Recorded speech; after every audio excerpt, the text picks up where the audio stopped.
E aí os ataques, então, de Israel não são só ataques pontuais, mas começam a ser ataques a lugares físicos, né? Território. Não do Irã, território na Síria. Mas aí são estoques de armas, depósitos, carregamento de arma. E aí isso sobe mais um pouco o tom, que é, vamos matar então os líderes, comandantes da Guarda Revolucionária, das Forças Quds, que é o braço da Guarda Revolucionária iraniano, vão matar esses caras porque eles estão armando contra Israel. E aí Israel faz esse ataque.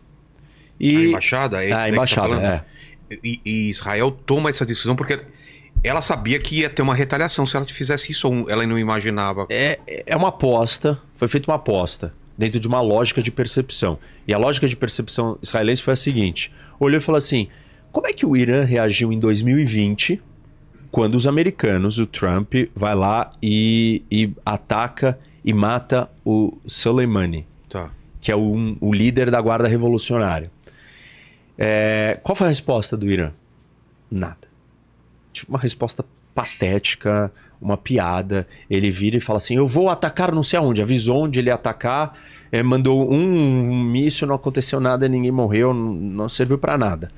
Então Israel olhou pra isso e falou assim, quando a coisa fica mais séria, o Irã não tem coragem de responder diretamente. E por quê? Porque o Irã não tem capacidade de um confronto direto. O Irã não é uma potência militar preparada para um confronto direto contra Israel e os Estados Unidos. Um confronto contra Israel é um confronto contra os Estados Unidos. Claro. Porque é um país gigante, é um país muito grande, mais de 80 milhões de pessoas, contra Israel, que é um país pequeno. Então, dependendo do nível desse conflito, os Estados Unidos entraria. E o Irã sabe disso. Então, o Irã não está preparado para esse nível de guerra, não quer isso, não demonstra querer. O Irã adotou uma estratégia indireta, que é uma estratégia que normalmente o terrorismo usa. A tática terrorista é o quê? Ataque indireto. Eu vou lá e te assusto, te amedronto, te aterrorizo, explodindo a sua casa, que vai causar uma repercussão imensa e todo mundo vai ficar com medo. O Irã faz isso. A estratégia do Irã para vencer Israel é indiretamente. Então ele acha que ele está minando Israel, está enfraquecendo, Israel está em declínio. O ataque do Hamas, 7 de outubro, é um exemplo de que Israel estaria ficando mais fraca e perdendo legitimidade. A resposta israelense vai tocar nisso também. Então o Irã entende que estava dando certo. E o Irã, há 20 anos atrás, não é o Irã de hoje. Nos últimos 20 anos, nas últimas 2 décadas, o Irã ficou muito mais forte do que ele era. O Irã não controlava o Iraque. O Irã não estava dentro da Síria. Tem até um mapa lá da região para dar uma entendida, né? Olha lá, o Irã, do lado esquerdo do Iraque. Enorme lá, Agora, eu vou explicar uma coisa muito interessante para as pessoas. Tem um vídeo no meu canal, Geopolítica do Irã, mas eu vou falar um pouco dele porque acho que vale a pena. Se você olhar para o mapa do Irã, o Irã é uma grande fortaleza, porque ele é cercado de montanhas altíssimas. Ele é um país só de montanhas. Você olha foto da capital de Teherã, só vê montanha. E é um país todo montanhoso. Por isso que o Irã tem tamanha diversidade de etnias. O Irã não é só de persas. Tem um monte de movimentos separatistas, inclusive. E um monte de grupos não assimilados.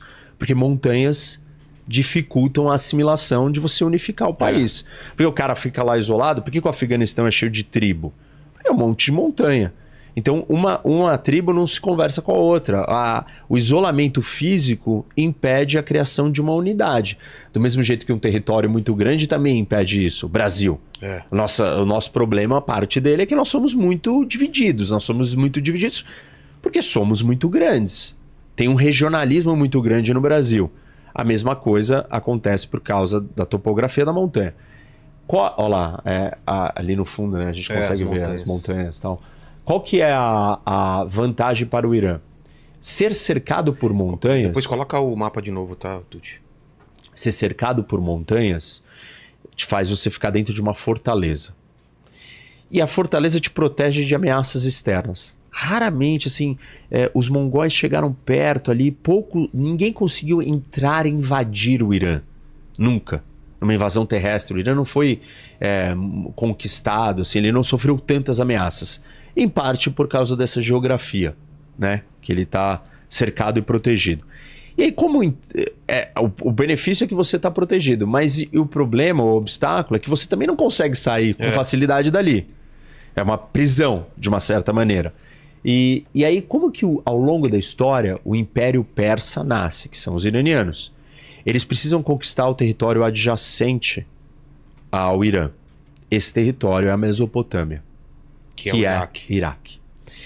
Quando o Irã conquista o Iraque, aí ele se torna um império. Porque aí ele consegue projetar força e colocar as suas tropas já num palco, numa plataforma que está para fora. E ali ele consegue então acessar o resto da região inteira. O que acontece? Quando o Irã perde o controle do Iraque, ele se fecha. Quando ele ganha o controle do Iraque, ele se expande. Até 2003, quem controlava o Iraque era o Saddam Hussein. O Saddam Hussein, ele era sunita.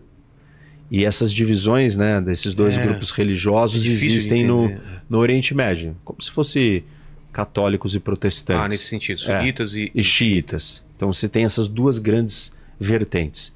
90% ou mais, né, mais de 90% de toda a população islâmica no mundo é sunita. Uma minoria é xiita. E todos os xiitas estão concentrados, não todos, mas a grande maioria, dentro do Irã. É? É.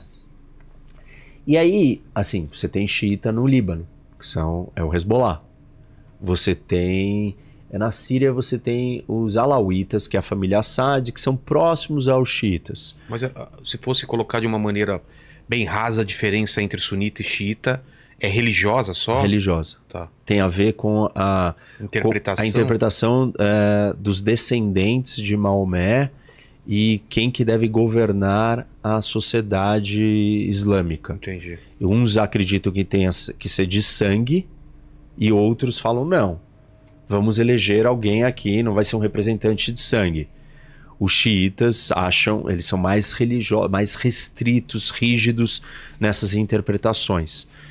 E aí, então, o Iraque, ele tem uma composição da sua população, onde a maioria da população é xiita e a minoria é sunita. Mas quem governava o Iraque?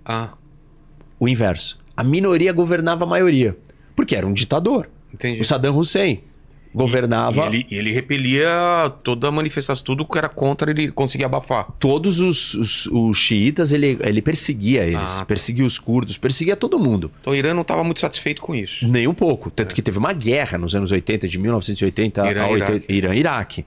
Inclusive, parte dessa guerra nós temos a Tank War, que é um pedaço da guerra que vira um conflito naval no Estreito de Hormuz, que é aquele pedaço ali na ponta de Omã, o Emirados Árabes, que é um lugar dos mais estratégicos da região. E ali a gente tem um modelo de medir o que seria um conflito para fechar o estreito. Porque essa é uma das ameaças que o Irã faz. O Irã diz, se vocês me atacarem, eu vou fechar o estreito de Hormuz. 30% de todo o petróleo do mundo passa por ali. Entendi. Por quê?